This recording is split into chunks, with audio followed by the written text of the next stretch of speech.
안녕하십니까. 한국통신소비자보호센터입니다. 지난 3월 6일 날 보도된 어떤 신문기사를 제가 확인했습니다. 내용은 휴대폰 개통과 관련된 명의 도용이었습니다. 명의 도용을 잠시 설명을 드리자면 여러분의 동의 없이 개통된 내용을 말합니다. 휴대폰이 개통됐다라고 하는 것은 무슨 말입니까?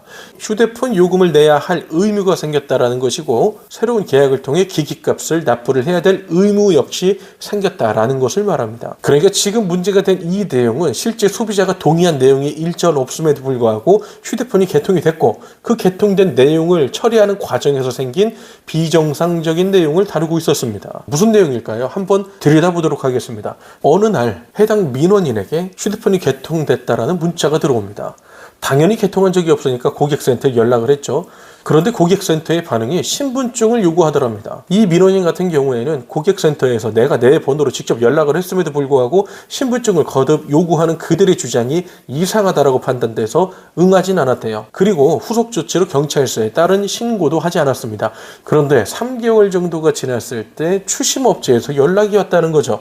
무슨 내용인지 하고 이렇게 들여다보니까 휴대폰이 개통됐고 요금을 납부하지 않아서 이 내용을 통신사에서 채권 추심하는 업체로 넘겼다라고 하는 내용이었습니다. 그래서 이렇게 확인을 해봤더니 어느 특정 날짜에 휴대폰이 개통된 내용이 나오고요. 이분이 사는 곳이 아닌 전혀 다른 곳에 휴대폰이 배송이 됐습니다. 그러면 이분은 휴대폰을 본 적도 없고요. 당연하게 계약도 모르는 상황이었죠.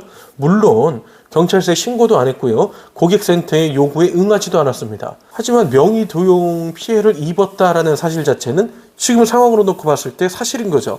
그렇기 때문에 해당 내용을 두고 통신사에 조정을 요청합니다. 그래서 그 조정을 맡은 곳이 한국정보통신진흥협회였습니다. 이 협회에서 실제 민원인의 주장과 문제로 드러난 내용을 파악하고 결과를 냈는데요. 그 내용을 한번 들어보시면 결과가 우리가 생각하는 것과는 조금은 다릅니다. 일단은 민원인의 이런 주장은 기각됐어요. 그러니까 인정을 받지 못했다라고 하는 것이죠. 자, 그 이유가 뭘까요? 한국정보통신진흥협회가 주장하는 첫 번째 이유는 경찰서에 신고를 하지 않았기 때문이랍니다. 일단은 넘어가 볼게요. 자, 그럼 두 번째는 뭡니까? 패스 앱을 통해서 휴대폰 개통 인증을 했다라는 거예요. 패스요. 그러니까 여러분들 휴대폰에 패스 인증 있죠? 아니면 어떤 특정 사이트에 들어갔을 때 패스로 인증하시겠어요? 이런 식의 질문이 나오긴 하는데 바로 그 패스로 인증을 했기 때문에 본인이 했다라고 생각을 한다라고 하는 것이죠. 자, 마지막 세 번째는 뭡니까? 설령 이런 일이 있다라고 해도 민원인 자체가 개인정보를 제대로 관리하지 못했기 때문이다. 다시 말해서 개인정보 관리 소홀이 문제다. 너의 책임이다. 라고 한다는 거예요. 여러분들은 지금 이 한국정보통신진흥협회가 주장하는 기각과 관련된 이 세 가지 내용이 이해가 되십니까? 저는 이 세 가지 어느 것 하나도 이해가 되질 않거든요. 개인정보요? 판매자들이 마음껏 개통을 해도 판매자의 책임이 아닌 겁니다. 두 번째, 경찰서에 신고를 안 했다고요? 그러면 신고만 안 하면은 모든 게 소비자의 잘못이 된다라고 생각을 해볼 수도 있겠죠. 마지막 세 번째는 뭡니까? 불편법으로 개통을 시키는 사람들이 기각 사유로 언급됐던 세 가지 내용만 잘 짜집기를 하면 앞으로 얼마든지 명의 도용을 해도 문제가 되지 않겠다라고 하는 겁니다. 얼마나 심각한 문제입니까? 여러분, 심지어 이 내용을 우리가 두고 한번 살펴보면 패스 앱을 통해서 개통을 했다라고 하잖아요. 이 개통 과정에 무엇이 들어가 있냐면 개통을 했던 그 집단들이 이 민원인의 정보로 알뜰폰을 먼저 개통을 합니다. 그리고 나서 그 알뜰폰으로 패스 앱을 인증했고요. 그 인증을 갖고 새로운 휴대폰을 개통했습니다. 지금 이 내용들을 한번 들여다보면 제 기준에는 그래요. 말이 안 된다. 어떻게 이렇게 일을 처리할 수가 있느냐. 소비자들이 이런 피해를 입는다라고 하는 사실은 정말 아무리 생각해도 납득이 되질 않습니다. 실제 이 조정을 담당했던 한국정보통신진흥협회가 어디입니까, 여러분? 이 단체의 대표는 SK텔레콤의 CEO입니다. 지난번에도 그랬고 이번에도 그래요. 아마 제가 정확하게는 알지 못하지만 SK텔레콤의 CEO가 이 단체의 대표가 되는 것으로 어떤 정리가 되어 있는 모양입니다. 실제 한국정보통신진흥협회에서 가장 큰 실력을 행사하는 곳이 SKT, KT, LG U+라는 소문들이 많죠. 현장에 있는 종사자분들은 이 카이트라고 하는 한국정보통신진흥협회 얘기만 나오면 아주 학을 띱니다. 왜요? 분명히 정부 기관은 아니거든요. 그런데 정책과 관련된 것이라든지 아니면 소비자와 관련된 것 혹은 판매자와 관련된 것, 규제와 관련된 것 모두를 이 단체가 핸들링을 하고 있다는 것이죠. 실제 정부에서 무슨 일을 합니까? 딱히 하는 게 없어요. 제가 봤을 때는. 통신과 관련된 거 주관해서 거의 하고 있는 게 한국정보통신진흥협회죠. 이들이 이와 같은 조정을 내는 겁니다. 조금 답답한데 지금 이 상황을 놓고 다시 한번 재구성을 해보겠습니다. 자, 들여다볼게요.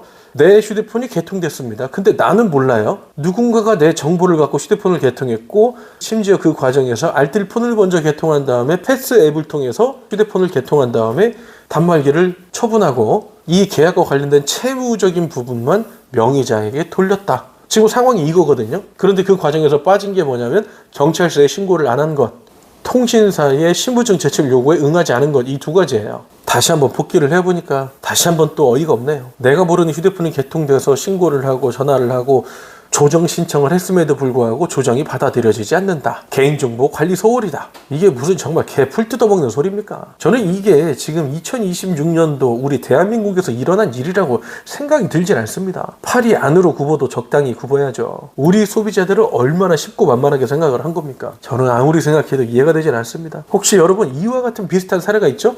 혼자 고민하지 마십시오. 고객센터 전화해서 얘기하면 뭐예요?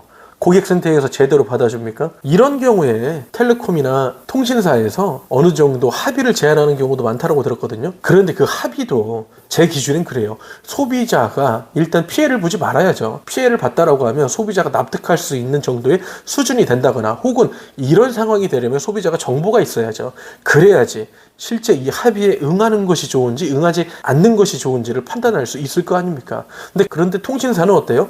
제안을 하고 받아들이지 않으면 알아서 해결하세요. 보통은 이런 식입니다. 그러니까 경찰에 신고하시고 민사 거세요. 이런 식으로 나온다는 거예요. 이런 일이 없을 것 같습니까, 여러분들은? 얼마든지 이런 일이 생길 수가 있죠. 지금 이 나타난 문제점.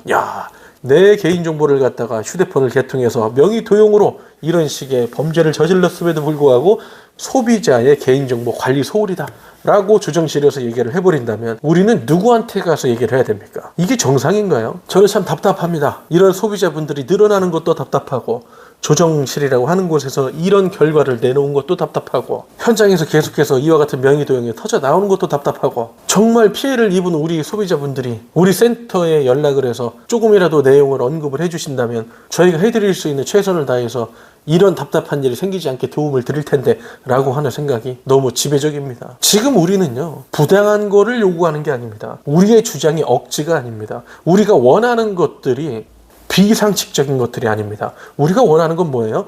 지극히 정상적인 것들, 문제가 되지 않는 것들, 우리가 피해를 입은 것들이 제자리로 돌아오기를 바라는 그런 마음과 주장입니다. 그렇기 때문에 앞서 말씀드렸던 제 답답함이 계속해서 커지는 겁니다. 지금 우리는 2026년도를 살아가고 있죠. 지금은 조선시대가 아닙니다. 누군가의 갑질이 기준이 되는 것도 아니죠. 우리는 우리들의 얘기를 하면 됩니다. 몰라서 피해를 입고 알아도 피해를 입는 이런 일들은 없어져야 하겠습니다. 혹시 여러분들 중에서 이와 같은 피해를 입은 경험이 있습니까? 혹은 이와 같은 피해 때문에 현재 전전긍긍하고 계십니까? 언제든 좋습니다. 센터를 통해서 연락 주시고 상담 받아보시기를 추천합니다. 여러분들의 피해와 상황에 귀를 기울이고 도움을 주기 위해 노력하는 분들이 생각보다 많습니다. 언제든 작은 용기를 내셔서 전화 주시면 좋겠습니다. 지금까지 한국통신소비자보호센터였습니다. 감사합니다.